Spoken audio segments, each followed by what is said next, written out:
সুদামা নগরে সামান্য কিছু ভিক্ষা পান, তাই নিয়ে বন্ধুর সাথে দেখা করার জন্য দ্বারকার উদ্দেশ্যে রওনা হয়।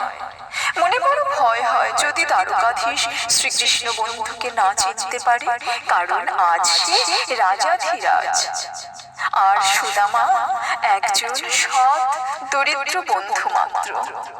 এরপর অনেক কষ্টে যখন সুদামা কৃষ্ণের দেখা পান, শ্রীকৃষ্ণ সুদামাকে বুকে জড়িয়ে ধরে।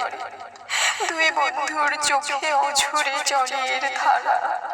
বৃন্দাবনের সেই স্মৃতিগুলো দুজনকে যে বড় কাঁদায়।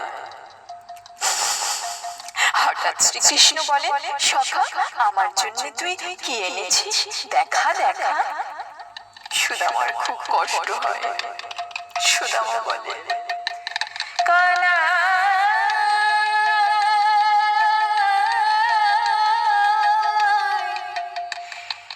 ওরে কানাই,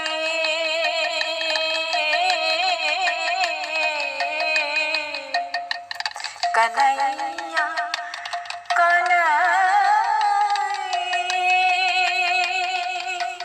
আমি সামান্য ভিখারি কানাই, সামান্য ভিখারি, সামান্য ভিখারি কানাই, সামান্য ভিখারি, এনেছি এটুকু তোর লাগে সখা, এনেছি এটুকু তোর লাগে সখা, নগরের দ্বারে ঘুরি আমি সামান্য ভিখারি কানাই, সামান্য ভিখারি।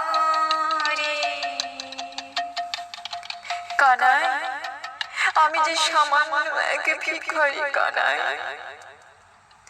তুই যে আজ রাজার সখা, কিন্তু আমার তো তোকে দেবার মতো কিচ্ছুটি নেই। আমি নগরের দ্বারে ঘুরে